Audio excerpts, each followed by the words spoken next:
नमस्कार। माँ गायत्री महाविद्यालय चौमेला में आपका हार्दिक अभिनंदन। आज हम द्वितीय प्रश्न पत्र इकाई 1 में कहानी संग्रह से कुछ महत्वपूर्ण कहानी बंग महिला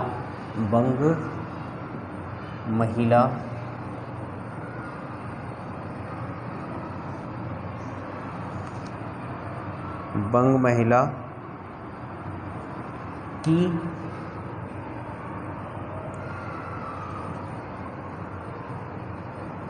धुलाई वाली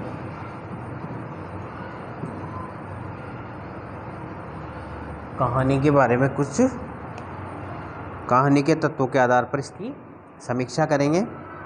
बंग महिला के नाम से प्रसिद्ध श्रीमती राजेंद्र बाला घोष, श्रीमती राजेंद्र बाला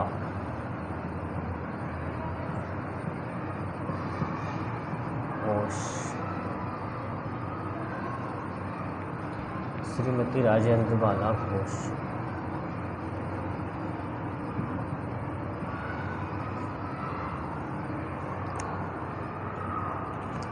की कहानी धुलाई वाली को हिंदी की प्रथम मौलिक कहानी होने का गौरव प्राप्त हुआ। हिंदी की ये जो कहानी है, ये हिंदी की प्रथम मौलिक कहानी है। हिंदी की प्रथम मौलिक कहानी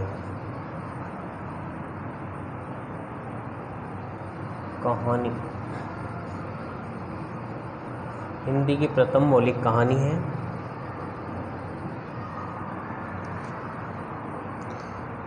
इससे पहले सन 1904 में इनकी जो कहानी संग्रह प्रकाशित हुआ था, उसका नाम था चंद्रदेव से मेरी बातें। चंद्रदेव से मेरी बातें शीर्षक कहानी सरस्वती में प्रकाशित हुई थी। ये सरस्वती एक पत्रिका निकलती थी, उस पत्रिका के अंतर्गत ये प्रकाशित हुई थी। सरस्वती पत्रिका नामक पत्रिका में ये प्रकाशित हुई थी।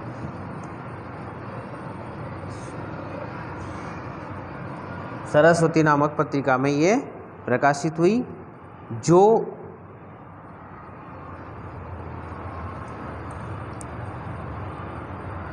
विभिन्न परिस्थितियों से अनभिज्ञ कराने वाली राष्ट्रीय भावना से युक्त कहानी थी। धुलाई वाली कहानी भी सरस्वती पत्रिका में सन 1907 में,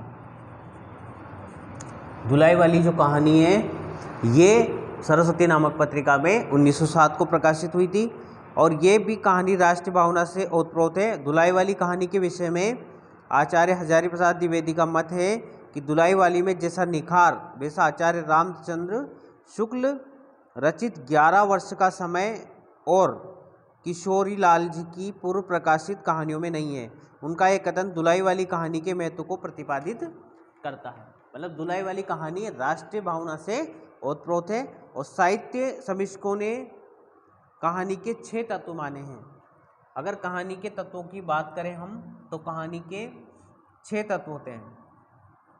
कहानी के 6 तत्व माने गए। कहानी के कितने तत्व होते हैं? 6 तत्व होते हैं। विषय वस्तु अथवा कथानक, चरित्र, संवाद, भाषा शैली, वातावरण और उद्देश्य। ये इस प्रकार से 6 तत्व होते हैं। पहला तत्व होता है कथानक, जिसको विषय वस्तु भी कहते हैं, कथानक। दूसरा है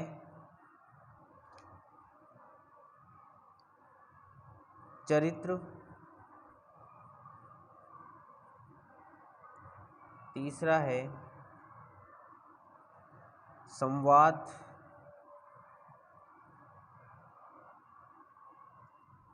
भाषा शैली,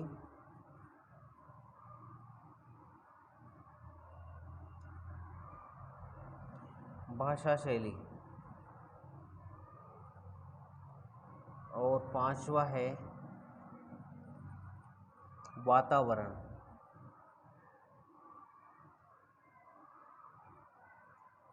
और छठा जो है वो है उद्देश्य।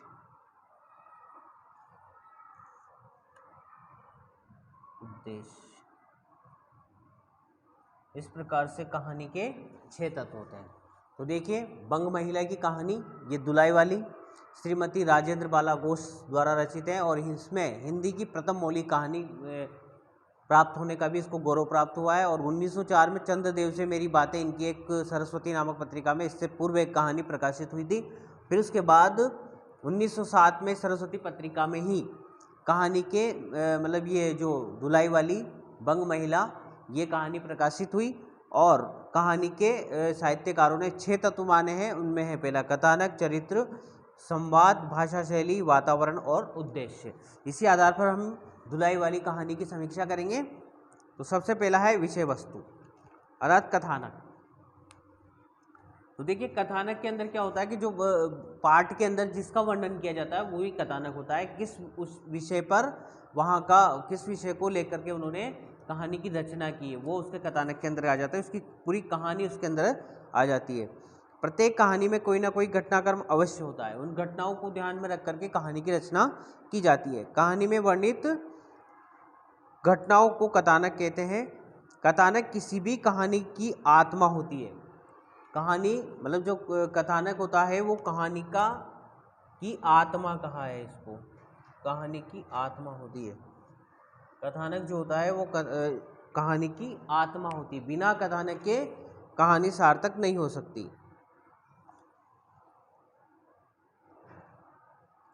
उसमें बिखराव का परस्पर विरोध ना हो। दुलाई वाली एक सीधी सरल घटना प्रधान सुगठित कहानी है। घटनाएं क्रम से घटती है। मतलब जो कथानक हो वो भी घटना क्रम के अनुसार होना चाहिए, है ना, क्रम के अनुसार उसमें घटनाओं का प्रयोग किया गया हो। घटनाएं क्रम से घटती है। पहले खंड में एक पुरुष और स्त्री का संवाद होता है। दूसरे खंड में उनका पूरा परिचय दिया जाता है और कथानक का क्रमिक विकास होता है। धीरे धीरे जो कथानक को आगे बढ़ता जाता है और क्रम के अनुसार उसका विकास होता चला जाता है। उसमें घात प्रतिघात नहीं है। काशी निवासी बंशीधर एक दिन उनके मित्र नवल किशोर के यहाँ का तार उनको मिला और वो कलकत्ता से आ रहे हैं और आगरे से अपनी नई बहू को साथ में भी ला रहे हैं। हम लोग मुगल सराय से ही इलाहाबाद चलेंगे। नवल किशोर बाबू बंशीधर के मित्र थे। उनके आग्रह से को टाल नहीं सके और बंशीधर ने अपनी पत्नी जानकी देवी को 1 घंटे में वहाँ से तैयार होकर चलने को कहा और इक्के में बैठकर दोनों स्टेशन पहुँच जाते हैं। रेल में बैठ गए। मार्ग में मिर्ज़ापुर से नवल किशोर जी पत्नी उनके साथ डिब्बे में बैठ गई, पर नवल किशोर दिखाई नहीं दिए। हाँ, एक स्त्री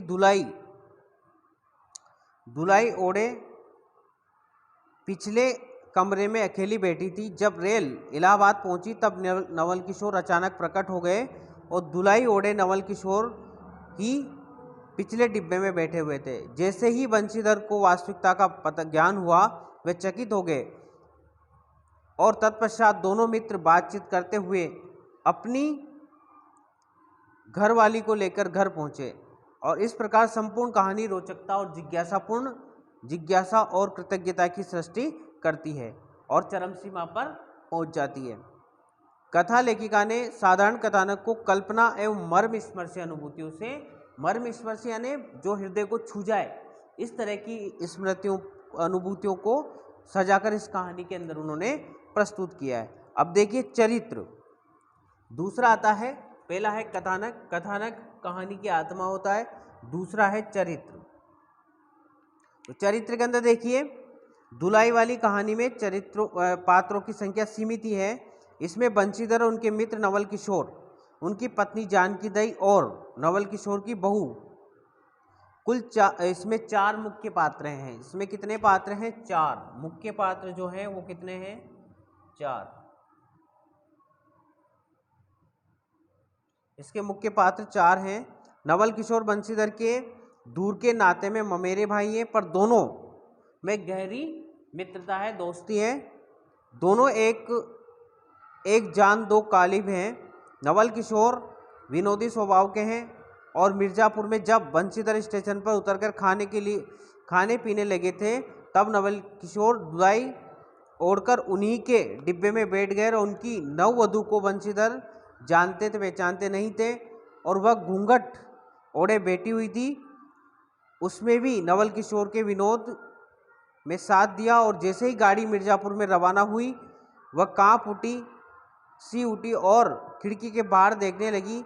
सभी सहयात्रियों ने समझा कि इनके संग वाले स्टेशन पर रह गए हैं। मतलब कहने का मतलब वो जो उनके साथ वाले थे वो स्टेशन पर ही छूट गए हैं, और अब ये कैसे वहाँ जाएंगे। बंशीधर ने उसे आश्वस्त करते हुए कहा, पता मालूम हो जाएगा तो मैं इनके ठहरने के स्थान पर भी पहुँचा दूंगा। संक्षेप में दुलाई वाली कहानी में पात्रों का व्यक्तित्व पूरी गरिमा के साथ उभर कर सामने आता है।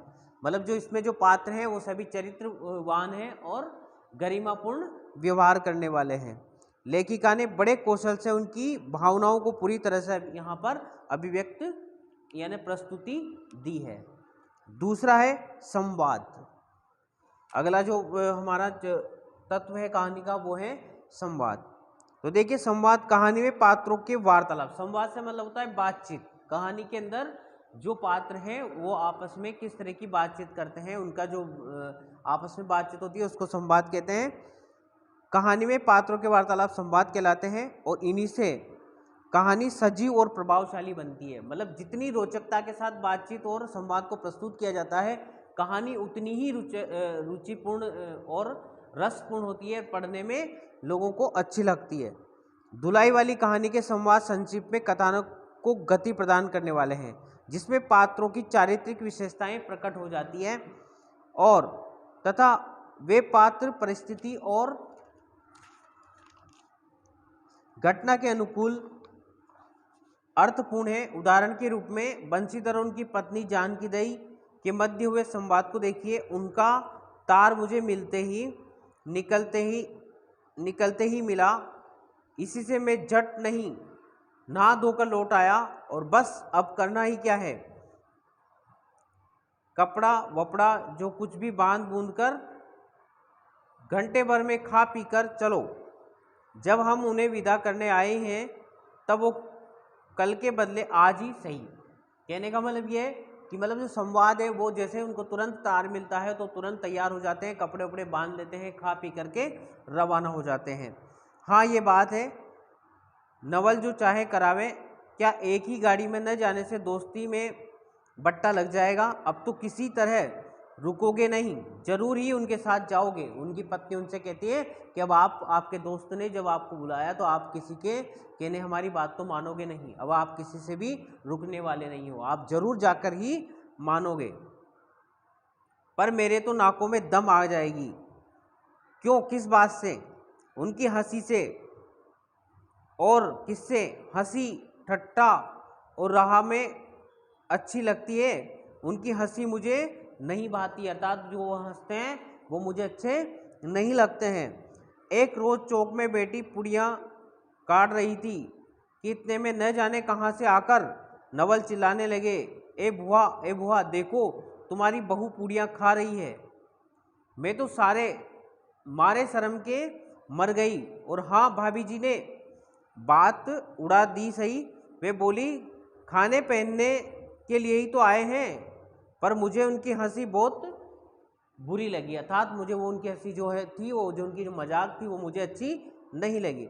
मिर्ज़ापुर से इलाहाबाद तक रेल के डिब्बे में यात्रियों के मध्य जो वार्तालाप हुआ उसका बहुत ही रोचक वर्णन इस कहानी के अंदर प्रस्तुत किया गया। अतः संवाद तत्व की दृष्टि से दुलाई वाली कहानी की एक सफल कहानी कहा जा सकता है।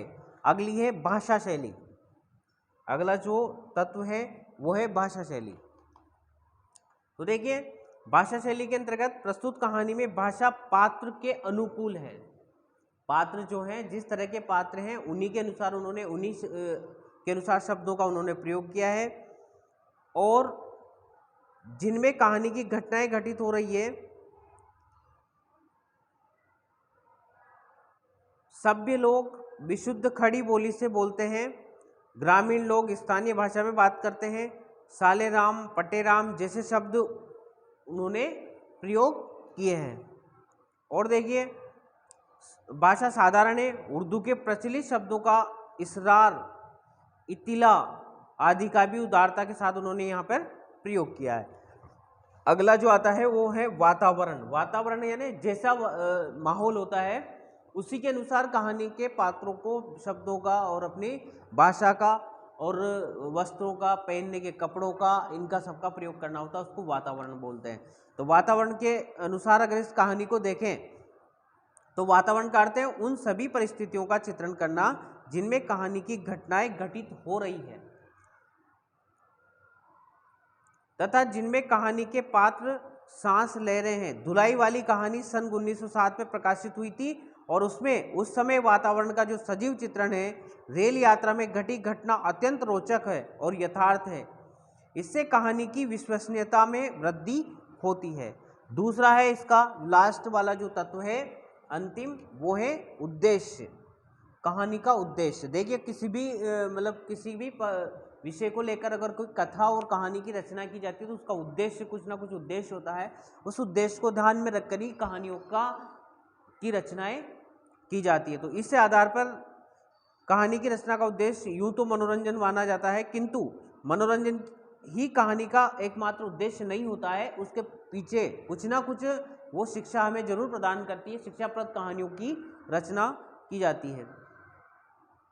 उद्देश्य नहीं है। लगता है कि गांधी जी के स्वदेशी आंदोलन से पूर्वी देशों में विलायती वस्तुओं और विषय में विचार होने लगा था। धुलाई वाली कहानी में बंशीधर जी कहते हैं, बात भी ठीक है, नाहक विलायती चीज़ें लेकर क्यों रुपए को बर्बाद करें।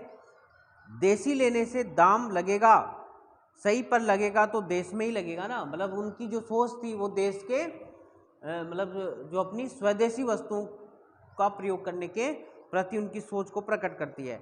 यही राष्ट्रीय चेतना जागृत करना है, पाठकों का मनोविनोद करना हिंदी की इस आरंभिक कहानी का प्रमुख उद्देश्य कहा जाता है। इसका जो उपसंहार है उपयुक्त विवरण के आधार पर कहा जा सकता है, कहानी कला के तत्वों के आधार पर धुलाई वाली एक सफल और सशक्त प्रभावशाली कहानी है और इस कहानी में जो निखार है वह हिंदी का अन्य आरंभिक कहानियों में दृष्टिगोचर नहीं होता था, तो वहाँ पर देखने को नहीं मिलता है।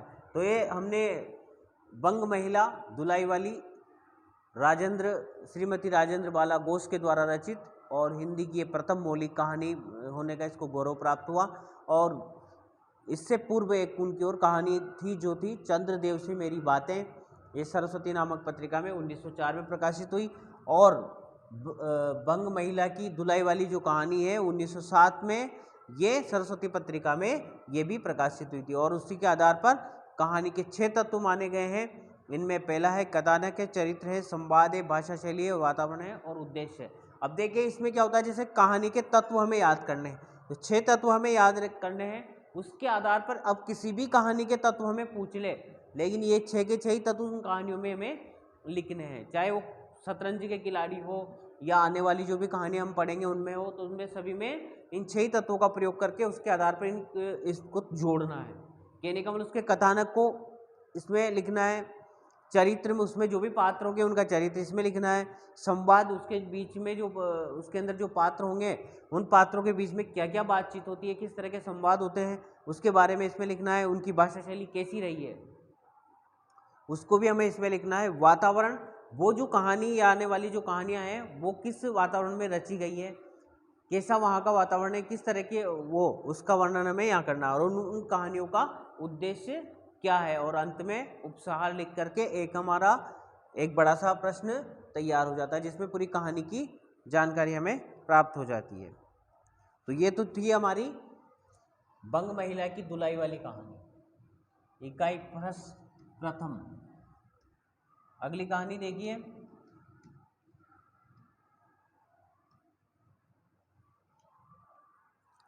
अगली कहानी है शतरंज के खिलाड़ी।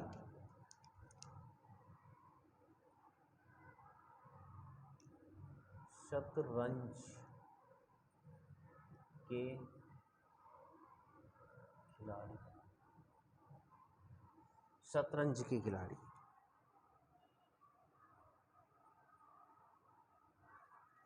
तो देखिए शतरंज के खिलाड़ी, इस कहानी का पहले हम पढ़ते हैं सार, इस कहानी का सार पढ़ते हैं संक्षिप्त में। तो देखिए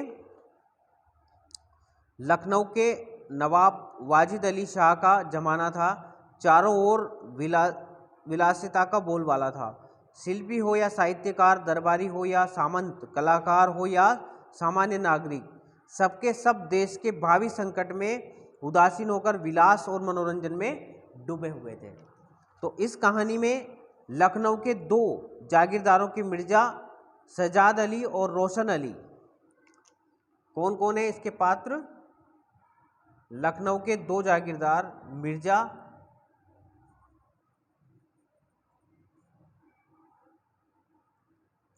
मिर्जा सज्जाद और रोशन अली।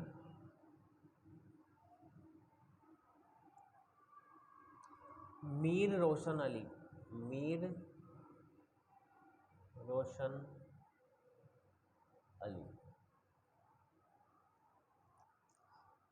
ये शतरंज को खेलकर दिन बिताते थे। इन्हें खाने पीने की भी सुध बुध नहीं रहती थी। मतलब कहने का मतलब ये शतरंज में इतने खोए हुए रहते थे, इन्हें खाने पीने का भी कोई पता नहीं होता था। मिर्जा के घर कोई बड़ा बूढ़ा नहीं होने के कारण बाजियां उन्हीं के यहाँ जमती थी। घर के नौकर चाकर भी खेल की को कटु आलोचना किया करते थे। घर के जो नौकर चाकर थे वो भी खेल की बुराइयां करते थे। बेगम साहिबा तो इस खेल से बहुत नफरत करती थी और उनको मीर साहब का घर आना भी बुरा लगता था। बेचारी नौकरों पर अपना गुस्सा उतार दिल को तसल्ली दे देती थी। मतलब कि इनका जो गुस्सा होता था वो नौकरों के ऊपर उतार देती थी। एक दिन बेगम साहिबा के सिर में दर्द था। उन्होंने खबर भिजवाई, मगर मिर्जा साहब बाजी को बीच में छोड़कर नहीं जाना चाहते थे। मिर्जा ने अपनी हार बचाने की खातिर उन्हें ज़बरदस्ती बेगम साहिबा के पास भेज दिया और बेगम साहिबा मिर्जा पर बरस पड़ी। और इधर मीर साहब कुछ मोहरे इधर उधर करके ईमानदारी जताने को बाहर टहल रहे थे। बेगम ने बैठक में जाकर बाजी उल्टी और मोहरे तख्त के नीचे और बाहर फेंक दी और मीर साहब ने हालत